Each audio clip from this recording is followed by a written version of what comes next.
Welcome, everyone, and thank you for attending today's webinar. I'm your host, Therese Padilla, President, Co-founder of the Association of International Product Marketing and Management. Today's webinar is titled Success with User Stories, Cut Through User Story Chaos. But before we begin, we'd like to tell you how the webinar session will be conducted today. First, we'd like to tell you about our tweet information. We like to tweet during the webinar. We like to get messages out there, so you can tweet us your thoughts using the hashtags AIPMM and the hashtag #story. We'll be monitoring those as well as contacting us directly and our speaker, Ellen Gottesdiener. Secondly, we're going to allow some time at the end here for questions and answers. So at the end, we'll be taking those questions. But during the webinar, you can be typing those questions into the box that you see on the right side of your screen. And we will try to get to as many questions as we can. As always, the most common questions are, will the webinar recording be available? We are recording this webinar, and it will be available for AIPMM members at aipmm.net. So we love to give away items, and we love to give away books. First, we'll be giving away one of our copies of the Guide to the Product Management and Marketing Body of Knowledge. Secondly, we're going to be giving away a second book, the book by our speaker today, Ellen Gottesdiener, and her partner, Mary Gorman. They wrote a great book on Discover to Deliver, Agile Product Planning and Analysis, and you'll get a couple of those books that we're going to be giving away, so you definitely want to stay on to the end. And then finally, as I mentioned earlier, we'll be giving away a free basic annual membership in the Association of International Product Marketing and Management, or the AIPMM. Everyone must be present to win, and that drawing will take place right after the question and answer section. At this point, I'd like to introduce our speaker. Many of you are very familiar with Ellen Gottesdiener and her being a pioneer in the use of collaborative practices for product discovery. She's been emphasizing the convergence of agile plus requirements plus product management. She also offers leadership techniques, lots of tools, and training for engaging your product community in ways to excite, invite, and produce valuable product outcomes, and ultimately happy teams. I know you're all well aware that she's a well-known and world-renowned writer and speaker and trainer. I don't want to hesitate any longer. I want to turn it right over to Ellen. Ellen, welcome today. Thank you. Thank you so much, Therese. I really appreciate that. And welcome to everyone, regardless of what time it is, morning, evening, afternoon. Thanks for sharing some of your time with me today. So here's my core message. You want great teams that build great products. And if you're focused on user stories, you are at risk of experiencing chaos in your discovery and delivery, because user stories are not the point. They're a means to an end. So to be successful with user stories, the key is to operate harmoniously as product partners, make value your focal point, and explore those stories holistically. That's the way toward great teams building great products. So we've had the privilege at EBG of partnering with a wide variety of organizations, and what I'm going to share today reflects patterns of problems and solutions that we've experienced in this work. So I hope you're going to find them practical as well as powerful. So Therese, let's see who's here by your work discipline. Could you open a poll, please? The question is, what is your primary discipline? Are you in product management, product owner, or in a hybrid of that? Business analysis, project management, develop testing and engineering, or something that we didn't cover here? The highest percentage is in business analysis at 49%. Product management, product owner, or the hybrid is 33%. Project management is 6%. Development, testing, and engineering is 5%, and other is 6%.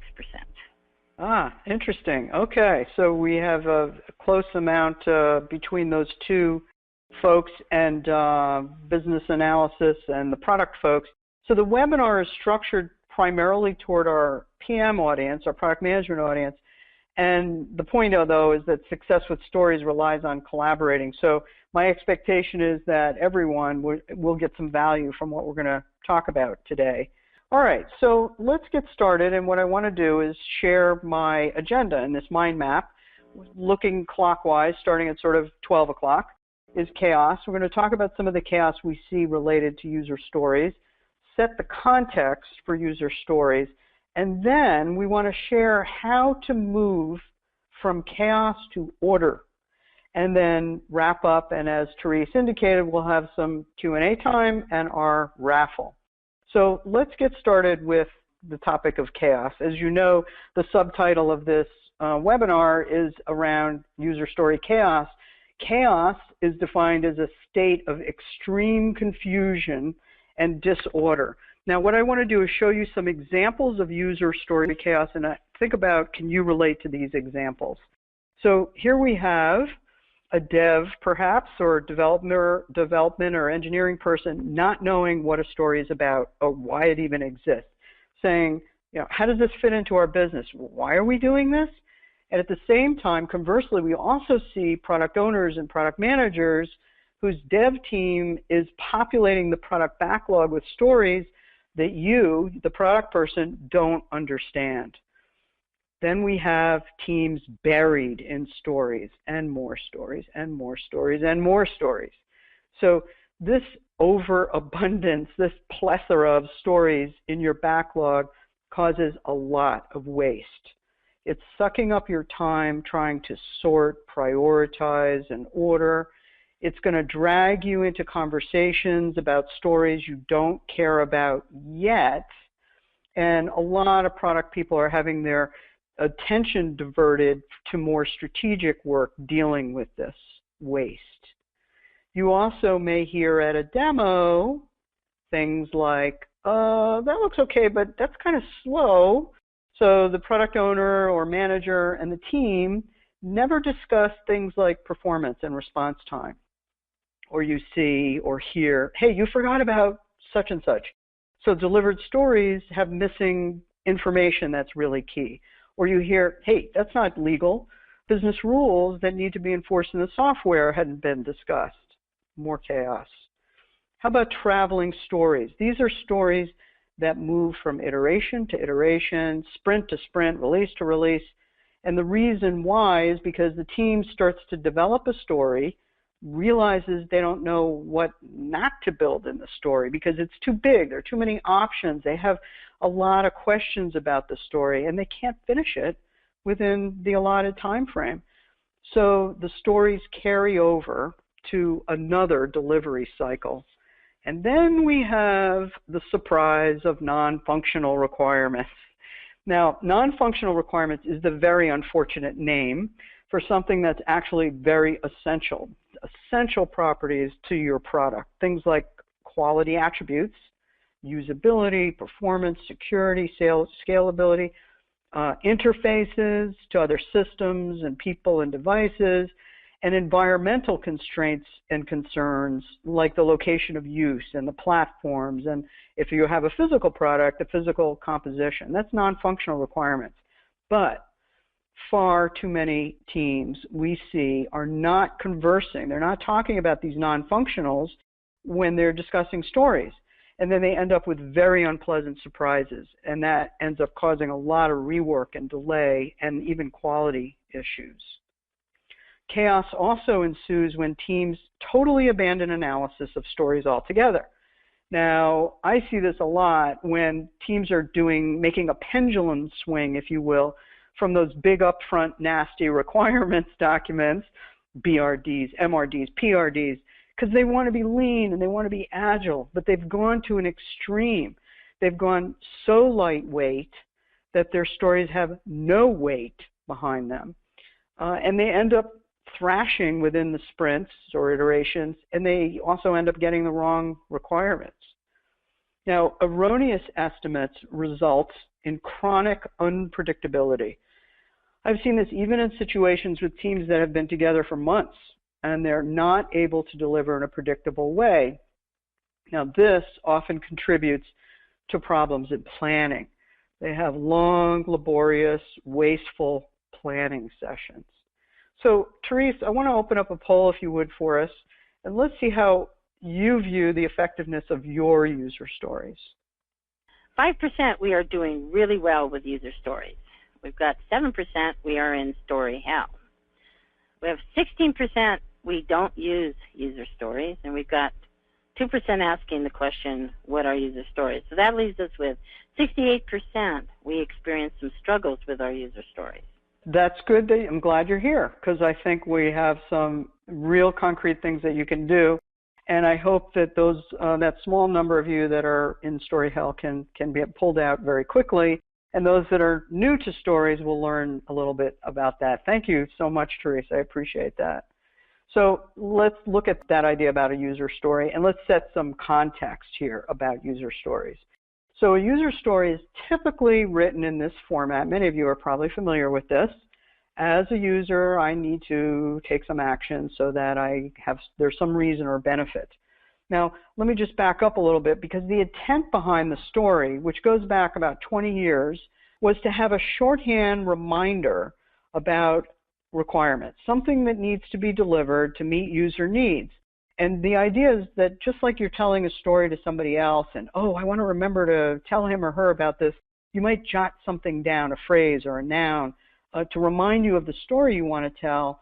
That's the idea of a story card or a note, just to remind you that you want to have a discussion. The idea originally was it's going to replace completely or solely relating on those monstrous static text documents. Now, many teams today use this canonical, this format of as a user, etc., this template. But user stories are not black and white. There's a lot behind those words on the card. There's the story that is going to happen in the conversation about what that means. So having a bunch of user stories written in this format is a mistake. You want to remember that the purpose is to have conversations that explore, that clarify, compress, and confirm what those requirements are. So we need to have good conversations. We need to have structured conversations about product needs. And great products are the result of committed people who are collaborating to continue, discover, and deliver a valuable product. By discovery, I mean the work that we do to explore and evaluate and confirm that we have an understanding of the product before we go into delivery. And by delivery, I mean the work that we do to develop, test, and deploy the product. And of course, we use feedback at each delivery to validate and inform our next discovery and delivery cycle. So discover, deliver, deliver. This really is the essence of Agile. Now, we do our discovery and delivery along different time horizons or views. At a meta level, right, regardless of your development method of choice, they are this: the now view, the preview, and the vig view. Now, listen carefully to see where you think user stories fit. The now view. The now view is about the near term. That's the next iteration or the next sprint. Now, of course, your mileage will vary as far as the length of that time horizon, but typically the now view is 2 weeks if you're using Scrum time boxes, and it's your work in progress if you're using Kanban. Now, at the now view, we're talking about requirements, which is what that word implies. They must be, they're must-haves for delivery. So that means that we have to understand them in sufficient detail for the development team to be able to deliver them correctly and within that anticipated time cycle. Now let's look at the preview. The preview time horizon is not now, it's soon. It's what's next. It's the next release. And for large products, that preview might be a month or 2 months. It's really going to depend on your customer base and how evolved your continuous integration and testing platforms are in terms of the length. And of course, remember that some Agile teams are able to release weekly and even daily or hourly. The point is that at the preview, you're not focused on requirements, you're focused on things you need. You don't need to get into the nitty-gritty requirements conversations, But you do need to know what those stories are, those items, those product bits are, just enough to gauge their size and allocate them to your release plan. So now at the big view, that's your longer term wants.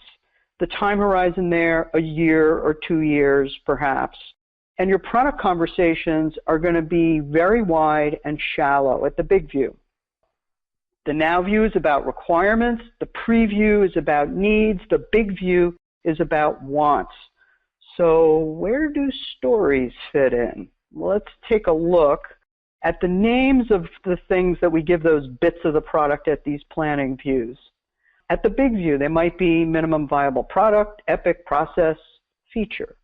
At the preview, minimum marketable feature, use case, story. At the now view, a sliced story. And now let's look at the plans associated with these views. At the big view, a product roadmap. The preview, a release plan. And at the now view, we're talking about a sprint or an iteration.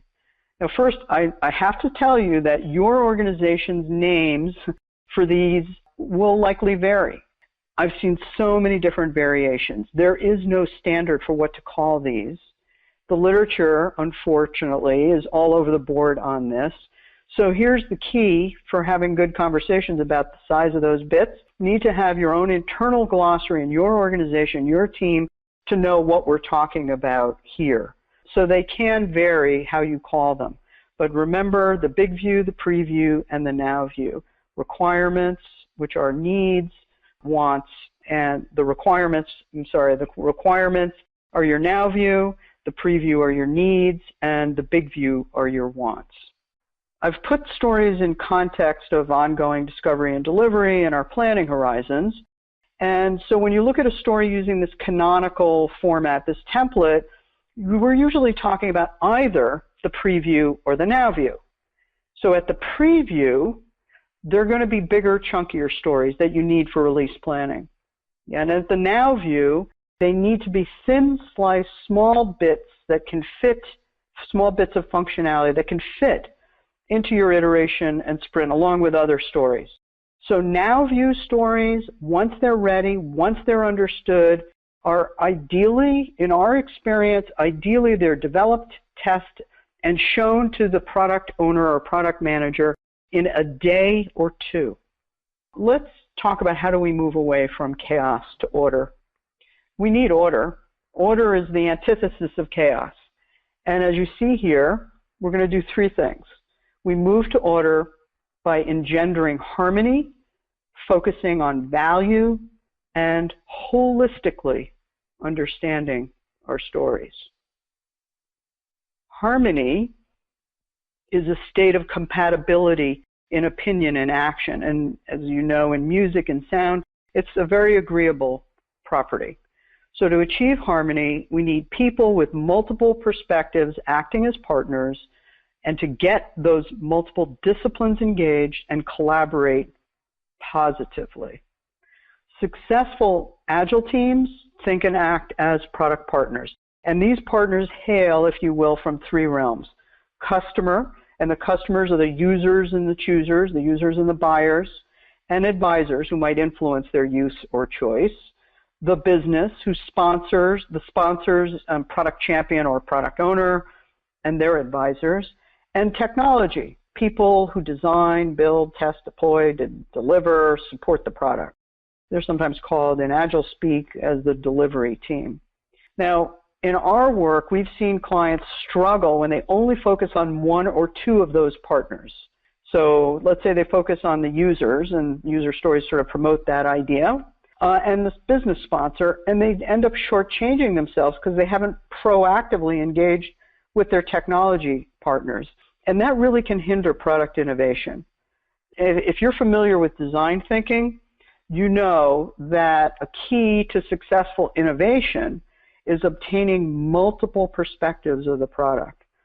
Now, I know I've seen this recently with very technology-oriented product teams where there's an overemphasis on technology and customer, and the business viability of stories in the backlog aren't considered. So when you look at that word partner, I mean, when you really are a partner, they act and speak in different ways than the word stakeholders. So if you're a partner, you're thinking, you hear partners have the attitude of, let's work together, let's envision and deliver the product together, let's learn, let's enlighten each other. There's a lot of trust and honesty. So when we're conversing about stories at any level of granularity, you really need to engage all three partners in the conversation. Now, of course, that means scanning the partnership community to include skills and knowledge in multiple disciplines. And I'm focusing on disciplines, not roles, disciplines. Now, you as the product manager or product owner are the facilitator of all of these views and disciplines that you're bringing in. And you may be assisted by the discipline of business analysis.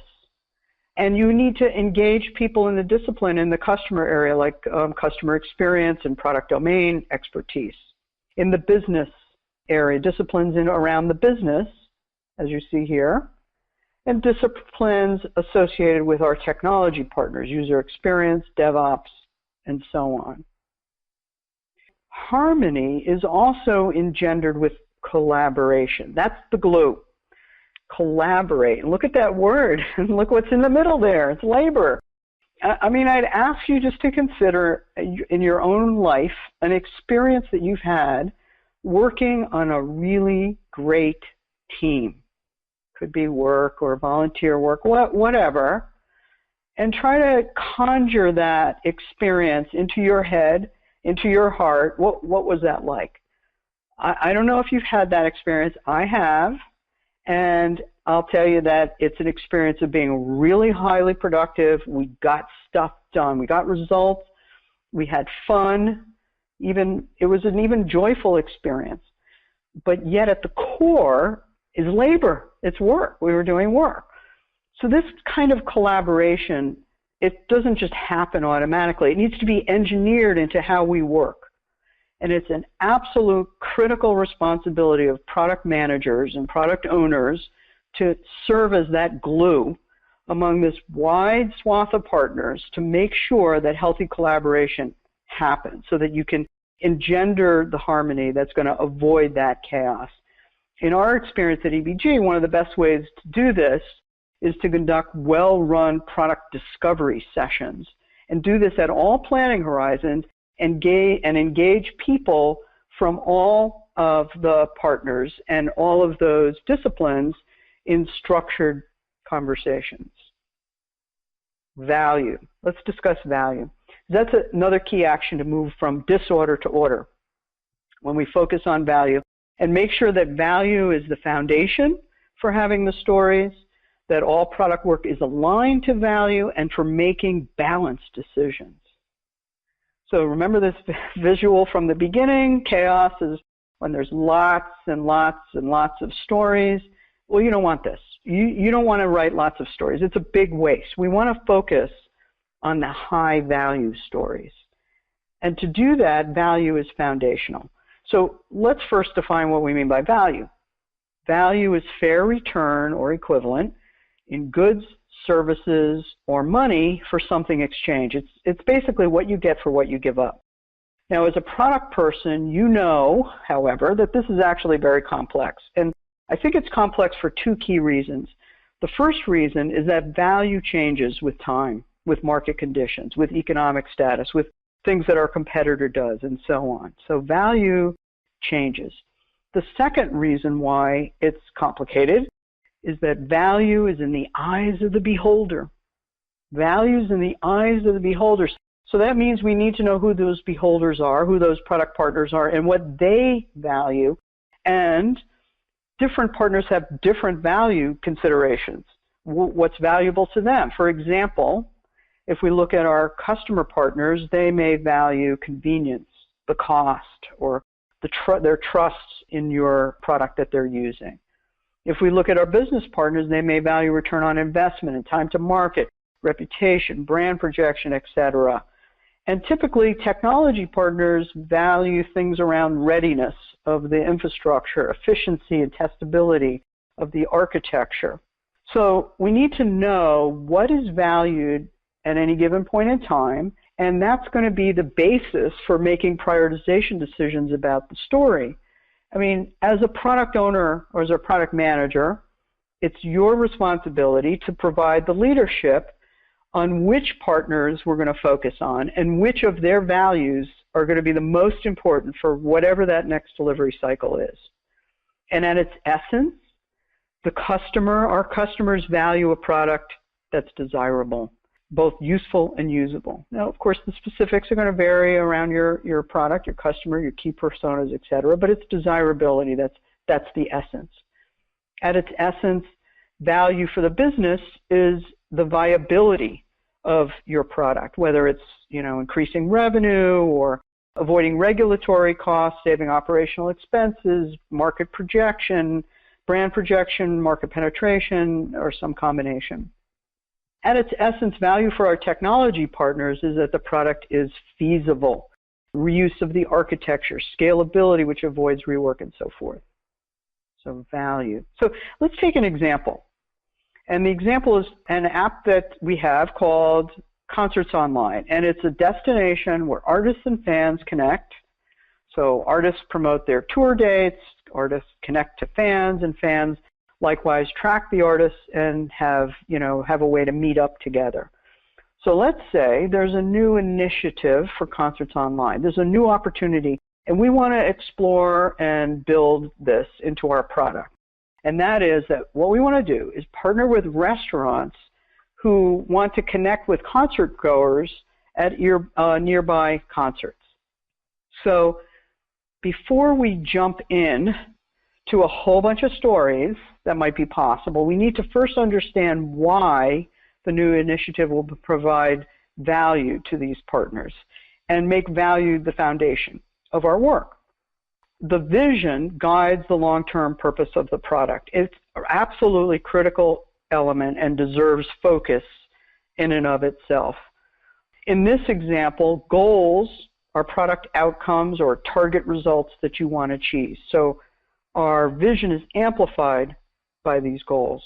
And you can see here on the slide for each product partner, you can read their goals. The Concert Online member right there in the middle, or customer partner. On the left, the finance manager for Concert Online, and then the lead tech architect, one of our technology partners. Goals are quantified by objectives. Now, objectives are specific measurables, concrete, unambiguous, testable things. The acronym SMART, many of you know that acronym: specific, measurable, attainable, realistic, time-based.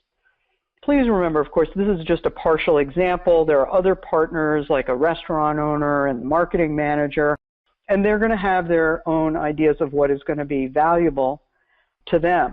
And also keep in mind that your organization may use other ways to track metrics like KPIs, key performance indicators, or OKRs, objective key results, and so on. But what is really, really important to remember here is that you want to avoid chaos by communicating very clearly and transparently about what is value for the delivery cycle at hand. And honestly, you really want to engage your partners in helping you to craft that understanding of value. So any story in this initiative needs to align to value that you, as the product manager or owner, decide is the most important to focus on. You will save yourself from story hell by eliciting only stories related to value and to what's most important in your next delivery cycle. Because, it's really up to you to make those tough decisions. And it's a balancing act. And while value is certainly foundational, there's even more to it because you have to balance other things like benefits and costs and risks and strategy. And you're also balancing thinking about dependencies, right?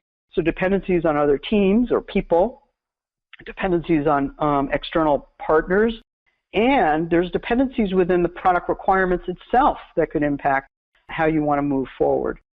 So as a product leader, you have to balance the strategic with the tactical, the practical with the possible.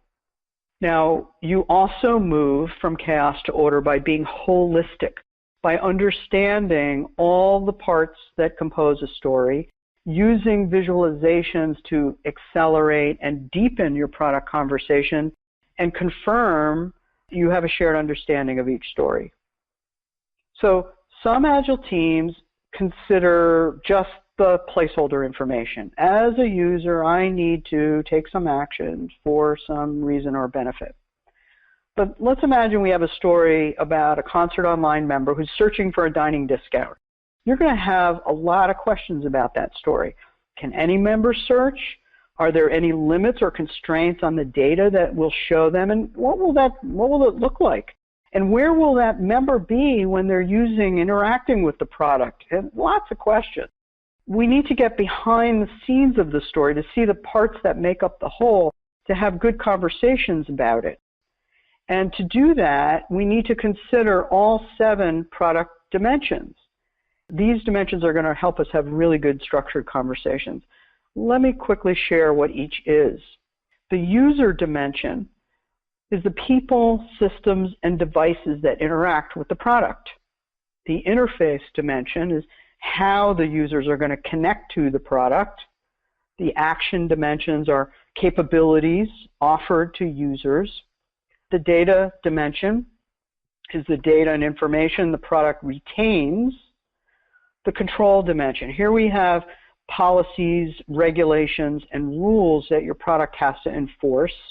The environment. What's the physical location of the users that interact with the product? What are the product's technology platforms, that is hardware and software? And if you have a physical product you're building and enhancing, it's the physical properties of the product. Then we have the quality attribute dimension. These are properties that describe your product's operation and development. Things like security, usability, reliability, scalability, testability. Not all of them are ilities, by the way. Now, if you're familiar, some of you may be, with classic requirements engineering terminology, you know about the F word, functional, and you know about that other unfortunately named category of requirements, non-functional requirements. So let me show you how they come into play here with the 7 product dimensions.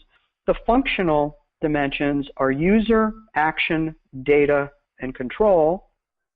The non-functional are interface, environment, and quality attributes.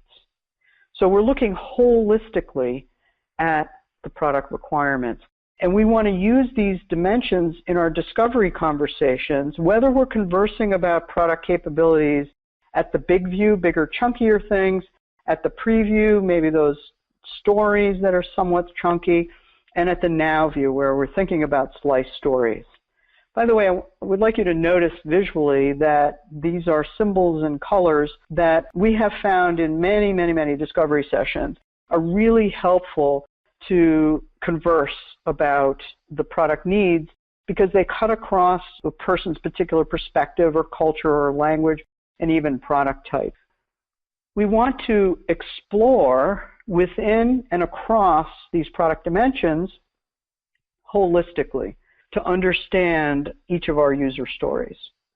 So this allows us to look at a story with multicolored glasses, if you will. Here's our example. As a Concert Online member, I need to search for concert-related dining discounts so I can enhance my concert experience. So we're showing 3 of the dimensions, but we've had conversations so we understand, maybe it's on the back of the card or it's going to eventually get captured into a test, but we note the control dimension here, this rule. We've discussed the interfaces needed for concerts online and the environment of use and a quality attribute. Now, of course, this is a very, very simplified example here. The point is that having conversations that includes all of these dimensions is going to save a huge amount of chaos. I mean, I'll give you some examples. A team that was using different browsers when they were developing across different countries, they never discussed what the environment of use, the software platforms. They ended up having to pull the whole release at the last minute because of that incompatibility. Another team that we worked with recently was missing a key interface to a physical device, and they didn't realize this until the middle of the work on the release. They had already prepared customer communication and release notes. They had to rework the release plan, remove some features in order to accommodate this interface, which was absolutely critical for them to have. There was even a team that didn't consider the work environment of the user and designed and built a release of an increment of their product that the customer would never use in that work environment on a mobile app. So we want to think about and discuss all 7 product dimensions. Now, user stories by themselves in the conversations of just speaking is not enough. We need to supplement them with some visual tools and techniques to enhance and deepen the conversations. Now, this slide shows you some possible analysis models that help us visualize product needs, and it's not meant to be all-inclusive. The point is that a subset of these are incredibly useful to accelerate and clarify your ability to see the whole. These models transcend language and perspective. So you know the expression, right? A picture's worth 1,000 words. And human beings process visual information 60,000 times faster than text. Wow. So relying on visual conversations alone and a story card, that's a slippery slope. So let's take, for example, these 3 models. In the interface dimension, a context diagram, a business process diagram for the action dimension, and a data model. Just as an example. Here's a context diagram, really useful for conversations in the interface, about interfaces. A process model, very useful for the action dimension. A data model, useful for conversing about the data dimension. So you don't need many, and they don't need to be pretty. You do need to be judicious and select only a few that are going to be useful at a given point in time and for your particular domain. And you want to keep them really low-fi, low fidelity, visible, and of course build them collaboratively. So Therese, let's check in to see about the folks on our webinar today and their use of visual models, please. As you can see, it's pretty much a toss-up between frequently at 43% and once in a while at 44%, and never bringing in 13%. Okay. Good. So, you know, we have close to a little over 40 that are doing it frequently and some once in a while. That's really encouraging. You can continue to tune how you do that, those that are using it frequently. Once in a while, maybe you want to do it a little bit more frequently, and those doing it never, hey, consider please using these visual tools. Thanks, Teresa. I appreciate that. So let's go to the last point here on being holistic, and that's around confirming. To be holistic, you need to confirm that you really do have a shared understanding of that story. So here's that story we looked at before as an example, and we're going to be holistic through confirmation by exploring scenarios, which are instances of use, deriving examples, a scenario with real data, and building tests, which are concrete and unambiguous. So let's say for this story, a scenario might be where you find a discount when you're doing a search. Another scenario, very simply, is that you don't find a discount doing a search. An example might be, I'm searching for Aretha Franklin concert dining discounts because I want to go to her show in Durham, North Carolina on May 19th. And a test would be where you have a not found situation for Aretha's concert. So this is a really powerful way to make sure you have a shared understanding. And of course, you could start at any level here, scenario, example, test. You could even begin with an example and so on, whatever works to accelerate the conversation. A full story is holistic. It incorporates what we've learned by exploring all 7 product dimensions, making use of visualizations, and doing confirmation. These are essential associations to avoid chaos. So let's wrap up. You adapt the level of your story conversations depending on planning horizon, but you always want to explore all 7 product dimensions. In the preview, as you continually discover and deliver your product, your stories are conceived, refined, and planned. In the now view, your stories are refined, planned, accepted, demoed, deployed, along with, of course, other stories. And post-delivery, you want to validate them. A group of stories that may form an MMF or epic or feature are validated to inform your next discovery cycle. It's not about writing user stories. Stories are a byproduct of structured conversations. And remember this, too. Being agile does not mean going fast. You go fast because you are agile. And being agile does not mean skimping on requirements. It means focusing fiercely on the most valuable ones with a lot of clarity. So we talked about moving from chaos to order to be successful with user stories by operating harmoniously as product partners, making value your focal point, and exploring stories holistically.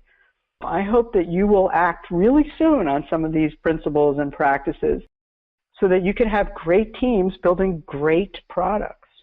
And I want to thank you for sharing your time and attention. Please visit our EBG website. Maybe you'll find your story and how it can be brought to life in partnering with us at EBG. And we have lots and lots of resources on this site, so I hope you'll also take a look at that. I want you to stay tuned for a couple things. In your inbox next week, we'll send you a link to the slides and some additional resources. I wanted to share some of our upcoming public events. DC, Mary Gorman will be doing a Agile Requirements event. Happy to announce the launch of Product Owner Survival Camp USA in Boston. Myself, along with Jeff Patton and Scott Selhorst, will be doing this 2-day event. I'm co-producing with Vanessa Ferranto a 1-day Agile Product Open. Everyone, please consider coming to that as well in Boston, the first of its kind using open space. And I will be in London in July doing an Agile Requirements training. Time for questions, yes? Therese, shall we move into the question phase?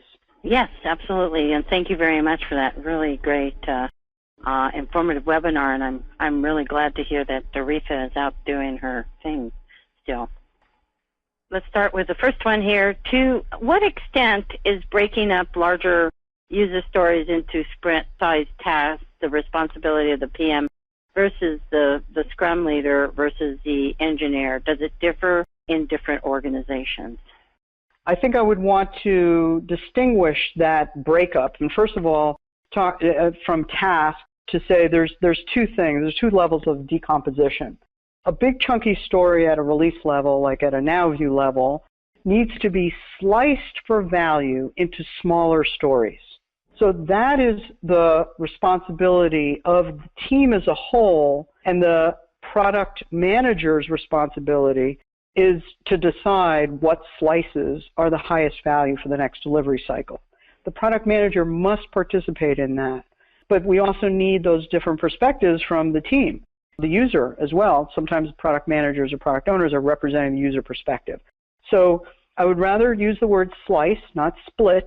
When we talk about a story, we want to slice it. And we're slicing it very strategically, like with the analogy we like to make is a sushi chef has a knife and is slicing that fresh fish. That's your potential stories for value, and that knife is value, slicing very, very carefully those stories.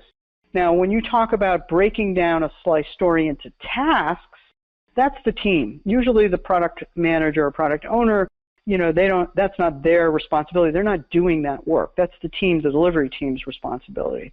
So I hope that answered the question. What is a CX? That's customer experience. The customer's experience is really critical for many, many products. That is a growing area of study and knowledge, and you'll see more conferences about this. Many teams that we work with look at what is the customer's experience using a tool such as a journey map, for example, or a service level blueprint if we're talking about models to understand from beginning to end. When a customer has something to do, they have a job to be done, if you will.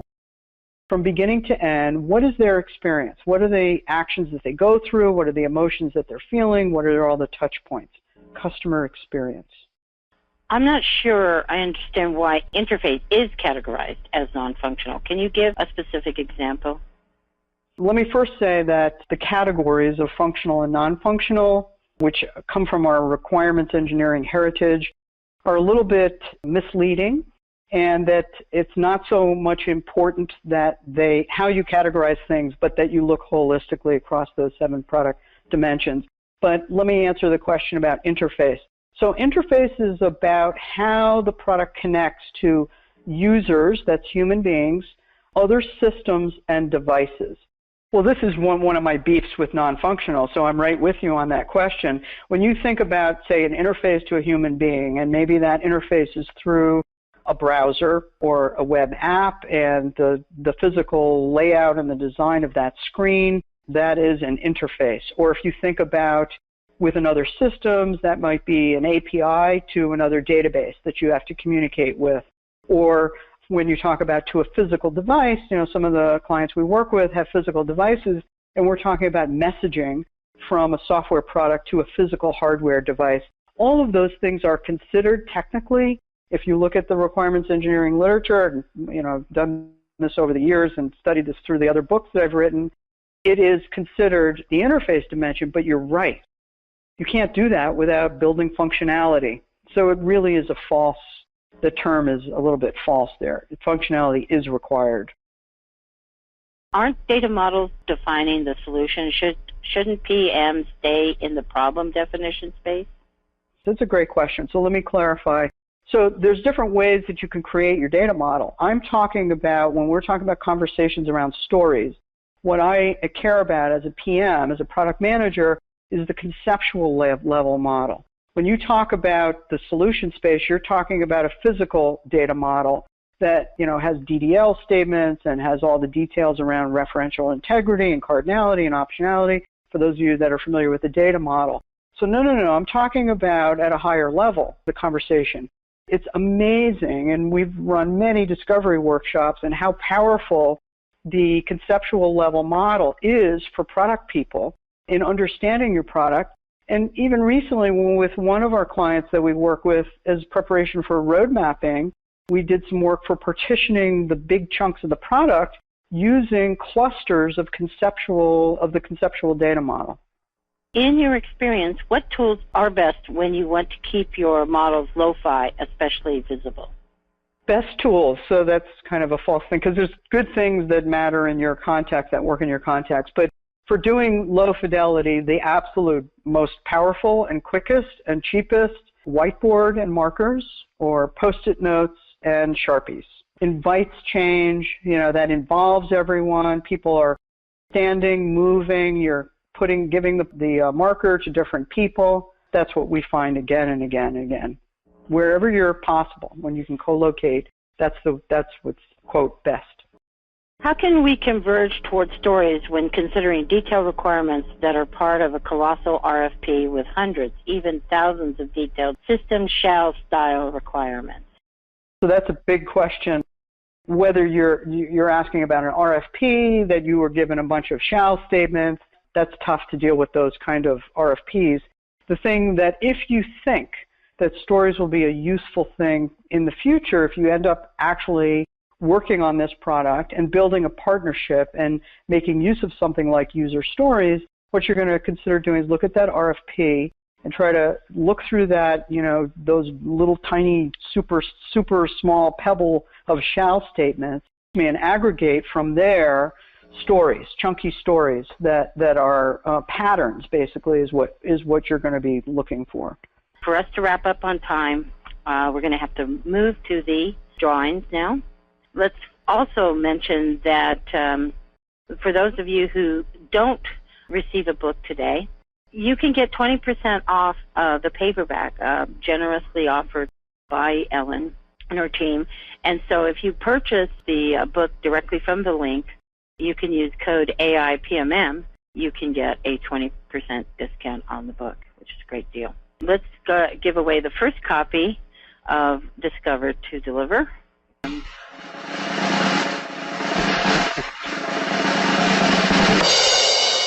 Okay, Victor Garcia Galvez. We will be contacting you via email to get your contact information to mail you a copy of the book. Okay, the second copy of the book.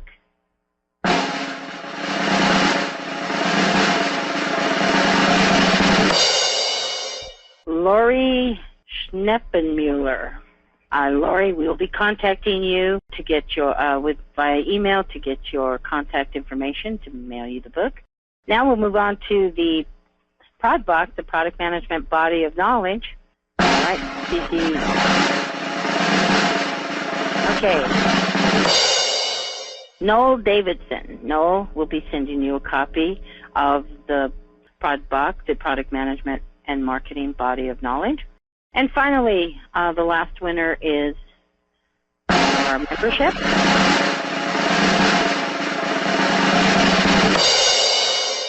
Gunam Bogal. Gunam will be contacting you to get you that electronically. And congratulations to all our winners today. I want to thank everyone. I especially want to thank Ellen. What a fabulous webinar today. Very informative, and it enlightened me a lot. So I certainly know that I've been getting a lot of feedback here from people that this has just been a great webinar, and they want to thank you for the effort that you put in it today. Next Friday, we have our webinar, The Art of Influencing and Motivating Others, which came up a couple of times in this webinar that you have to use those skills in order to influence others and get cooperation and get that collaboration, or the collaboration, as Ellen pointed out. That webinar will be next Friday at the same time. We also have other webinars that will be being posted on our website, and you can always follow us on the multiple ways that we get our communications out through social media, through our email list, etc. At the end of this webinar, you'll be getting a survey about it. We'd like to hear your feedback. We always want to hear both the positive and the negative, and we use that to improve our webinars and improve the way that we deliver these. And you'll be receiving those follow-up emails from Ellen with the information on the slides. We'll be letting you know when the webinar is posted, etc. So on behalf of the Association of International Product Marketing and Management and our presenter, I'd like to thank you all for being here today, and I hope you enjoy the rest of your day.